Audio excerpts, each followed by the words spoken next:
Today we're going to talk about dimensional analysis. There are a lot of ways that you can do dosage calculation. There's the have and desire method, there's the formula method, there's the ratio proportion method, and there's dimensional analysis, among other ways. Many people use other ways and do it successfully and are just fine with it. The nursing faculty has decided that this will be our basic way of teaching math and of doing math in our nursing school. And even if you've learned another way in one of your math classes or in chemistry or somewhere else, it's worth learning this one too. I think in the long run, if you learn this one, you'll find that it's easier and more effective and you make fewer mistakes using dimensional analysis than in other ways. Okay. What are some of the advantages of dimensional analysis as opposed to some of these? Why did we choose dimensional analysis to use? Well, in many of the methods, there's difficulty sometimes knowing where to start. There's no question where to start here. When you're setting up your problem, there's no question as to what goes on top, what goes on the bottom. There's no question as to when the setup is complete. There's no question about cross-multiplying or invert and multiply. There's no need to do any of that. And ultimately, the only math that you're going to be using here is multiplication across the top, multiplication across the bottom, divide, you got your answer. This is math you learned in grade school, people. You can do this. Okay, pause. Now, there are some basic rules to setting up a problem in dimensional analysis. What I'm going to do is start with an imaginary problem here. And for whatever reason, and I have no idea why I would want to know something like this, I want to know how many feet there are in 1.5 miles. Now, I don't know why I would want to know that. I also can't remember how many feet there are in a mile, but I can remember how many yards there are in a mile. So we're going to start. The first rule of setup is this. You always start by writing down, what am I looking for? Equals. Okay? I'm looking for how many feet there are in 1.5 miles. Then whatever you have here must go on top right after the equal sign. So because I can remember how many yards, I need to relate feet and yards. My conversion factor is 3 feet in 1 yard. And then I know that there are 1,760 yards in 1 mile, but I want 1.5 miles. We need to turn the board the other way around, I think. Okay, so here we're looking at the first 2 points I made about why dimensional analysis is preferable to other ways. You always start by writing down what you're looking for. And that way you know when you come to the answer what units that answer needs to be in. So what you're looking for always goes on top. So you always know what's on top, what's on the bottom. Whatever's on the bottom then needs to go on top of the next factor. Whatever's on the bottom then needs to go on top of the next factor. So you always know what goes on top, what goes on the bottom. Then the second step, how do you know when the setup is finished? When you can cancel out all of your units except the one you're looking for, you know your setup's complete. Every time. Every time. And so there's no question. Then you simply multiply across the top, multiply across the bottom, and you have your total, which I had to write down because I don't have it memorized. Turns out to be 7,920 feet. Why I wanted to know how many feet there were in 1.5 miles, I have no idea. Pause. Let's look at 2 other examples of the setup, of the basics of setup.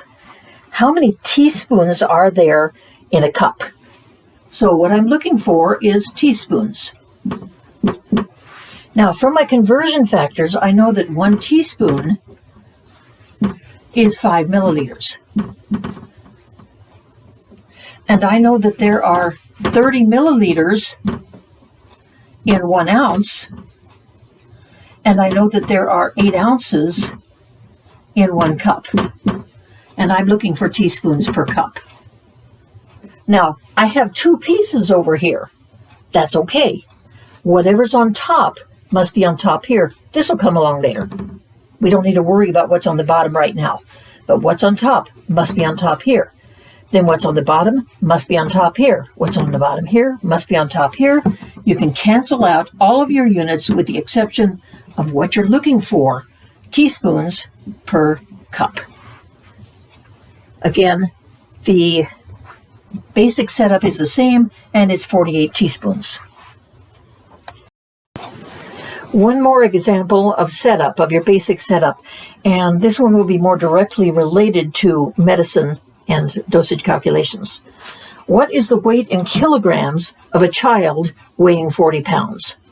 What am I looking for? I'm looking for kilograms. And that's always your first question. What am I looking for? Write it down. So, what's our conversion factor between pounds and kilograms? 1 kilogram is 2.2 pounds, and the child weighs 40 pounds. Okay? Again, kilograms is what I'm looking for, must be on top here. Whatever's on the bottom here must be on top here. This one only requires 2 factors because I've already got down to the point where I'm at kilograms. I know my setup is complete. And the answer to this is 18.18 kilograms. But that brings me to a point that I need to make. For IV math, which is what we're looking at here, for IV math, we round everything to 1 place. We take it to 2 places, but we round it to 1. We take it to hundredths, we round to tenths. So this is going to be 18.2 kilograms. Okay, okay, let's look at some basic rules about, or some basic information about IV math. First of all, we need to look at some definitions. Flow rate.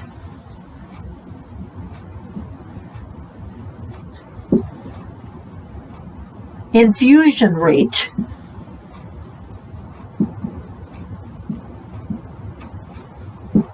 Hourly rate.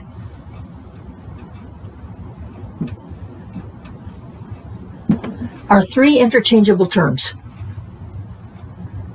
All of them are saying the fluid is flowing in this fast. Okay? And it may say, calculate the flow rate for this medication. It may say, at what rate will this medication infuse? It may say, what's the hourly rate for this med? Or it may simply say, at what rate will you set the pump? Because all 3 of these are inferring, at least, that you're using an IV pump. Now, the IV pump only speaks 1 language, and that language is milliliters per hour. So if you have a question asking for any of these 4 things, it's asking you to solve for milliliters per hour. There's 2 other terms that you also need to be somewhat familiar with in doing IV math. The first is drip rate. If you don't have a pump, you can still set how fast something's going in by using the drip rate. This is simply how many drops per milliliter. So drops is abbreviated GTT per milliliter. Okay? I'm sorry. Wrong. Drops per minute. Like it was milliliters per hour, now it's drops per minute. So a drip rate is drops per minute. The drop factor is also known as tubing size and is more commonly referred to as tubing size. But a problem may also say the set is calibrated at. And what they're talking about here is drops per milliliter. Now notice this was drops per minute, drops per milliliter. A rate infers that there's time involved. So drops per minute, drops per milliliter. Now there's a formula which is always true, and that is that the drip rate equals tubing size times the flow rate in minutes. What does that mean? Let's look at it. Drops per minute, which is drip rate, equals tubing size, which we said was drops per milliliter, times the flow rate, which we said was milliliters per hour, but we're looking for minutes. So we can put milliliters per hour times 1 hour is 60 minutes. Or we can make it quicker, and we can just say milliliters every 60 minutes. If you're more comfortable writing it out, please do so. That way you're less likely to make mistakes. But this formula is always true. The drip rate is the tubing size times the flow rate in minutes. Because you're looking for minutes here, you have to have minutes here. Now, our basic rules of setup still applies. Whatever we're looking for on top must be on top here. Whatever's on the bottom must be on top here. Whatever's on the bottom here will come along later. And it does. Milliliters will cancel out. Drops per minute will be left. Now, let's look at tubing size a little bit further. What tubing size will you use? There are two different basic tubing sizes, microtubing and macrotubing. So there's microtubing and macrotubing. Microtubing is used if the flow rate is less than 100 milliliters per hour.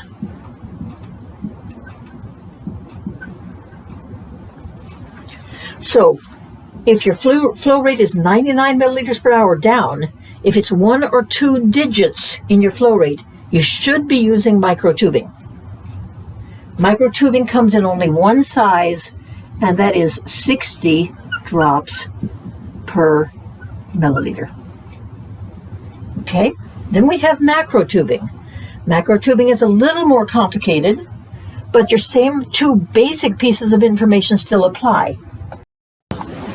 So we said microtubing was for a flow rate less than 100. 60 drops per milliliter is the only size micro comes in. Macrotubing, on the other hand, is for a flow rate of 100 milliliters per hour or more. So if your flow rate has 3 digits, it must be macro. Okay, this comes in 3 different sizes. It comes in 10 drops per milliliter, 15 drops per milliliter, or 20 drops per milliliter. And which one you're working with simply depends on what size the facility decided to buy, and they usually buy whatever they can get cheapest. So different facilities around Valley here, as you're going out to your clinicals, may be using different sizes of tubing than other facilities. When you start your clinical, you need to find out what size your facility uses so that you don't mess up if you're asked to do some math. Okay, so this comes, here's the 2 differences. The flow rate, less than 100, 100 or more. Size, 60 drops per milliliter, 10, 15, or 20 drops per milliliter. Because 10 is easiest to use, if we have a macro problem, meaning flow rate greater than 100 or greater, then we're going to just use 10 because it's easier to use. However, here's something to be aware of, and that is that your problem may specify the tubing size available. And if it does, regardless of whether it's the correct tubing size to use or not, it's the tubing size you must use because it's what's available. You can only use what the facility has available.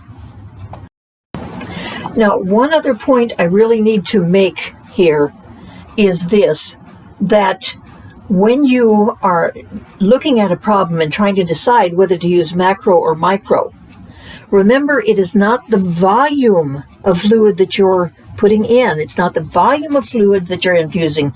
It's the flow rate of the infusion that determines whether you're using macro or micro. Remember, micro, flow rate less than 100. Macro, flow rate 100 or more. So it's flow rate. So if it says a liter's going in, that doesn't say, now that's macro. If it says a liter's going in over 12 hours, that's less than 100 milliliters an hour. You're using microtubing. And again, remember that if the tubing size is given in the problem, you must use that tubing size.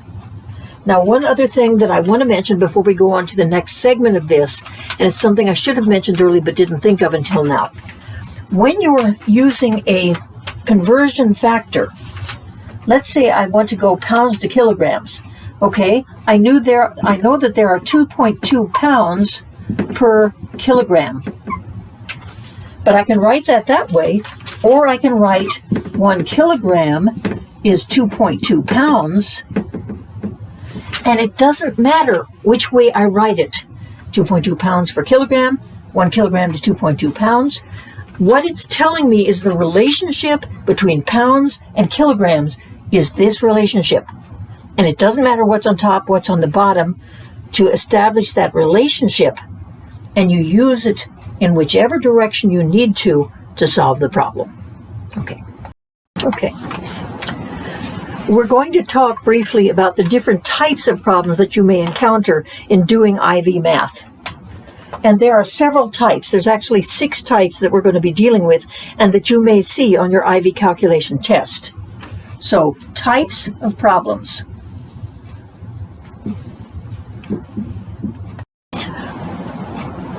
We're not going to go into detail with any of these types of problems at this point because we're going to do individual videos dealing with each type of problem separately. So we're simply going to mention the different types of problems you may see.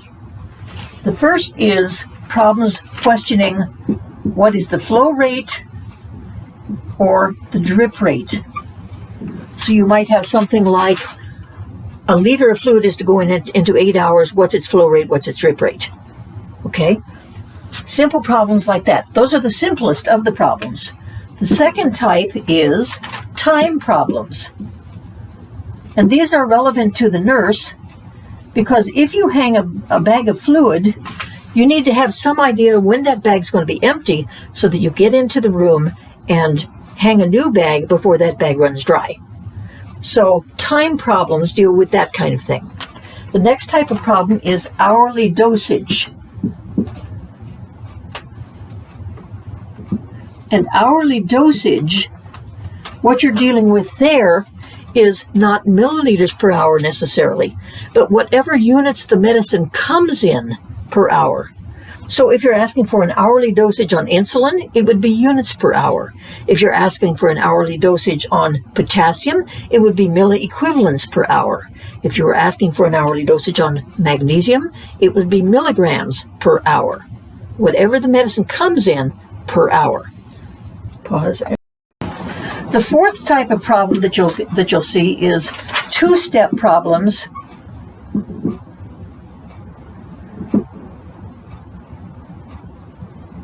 And all this means is you have to do a first step in preparation for solving this problem. There are 2 steps required to solve the problem. You can't do it with a single step. And we'll look at those in a separate video. The fifth type is 24-hour parenteral intake, which simply means IV intake. In a 24-hour period, how much fluid has your patient gotten in 24 hours? Those are probably the most complex in some ways, but very simple if you set them up correctly. And again, we have a video on that. And then the 6th type of problem is reconstitution. Every nursing student's favorite thing. Reconstitution. Whoa, how many syllables have I got in that? Reconstitution. There we go. Reconstitution problems. And we will go into some detail in those, again, in a separate video. Okay, I'm not going to go into these various types of problems here. That's a lot of information, and you're probably on information overload during your orientation at this point anyway. But instead, I'm going to refer you to the 115 lab site on Canvas. And you will find a lot of tools there to help you with the math. The lab manual itself outlines dimensional analysis and goes into the different kinds of problems and gives examples of them. This video will also be available to you, as well as the videos about the different kinds of problems. There are those short videos on the different kinds of problems, detailing them and giving examples of each. There are additional practice problems on the Canvas site, and those practice problems have the answers They're also not on the same download, but you have the practice problems, and then you have a download you can do of the answers to those practice problems, and each of those will show you the setup as well. And then there are reconstitution problems on the site, and the answers to those along with the setups. There is also a handout on the site that will help you to understand reconstitution better. And that's kind of a bugaboo for lots and lots of nursing students. And one other thing, people, I offer to make myself available to you to help. My contact information, my phone number, my personal cell number is available to you in your lab manual, at the beginning of the lab manual. And you are welcome. If you get stuck, if you just can't figure a type of problem out, if you just are stuck on a specific problem, then I want you to go ahead and feel free to text me or to call me, and we'll work on it together. Now, I will expect you to have done your homework first, to have worked with the tools available to you on the Canvas site. But if you get stuck, I'm available and I want to help. Now, only one further problem or one further comment I'd like to make. And that is, all of this is new to you, and it's probably a little bit scary. So, that's it.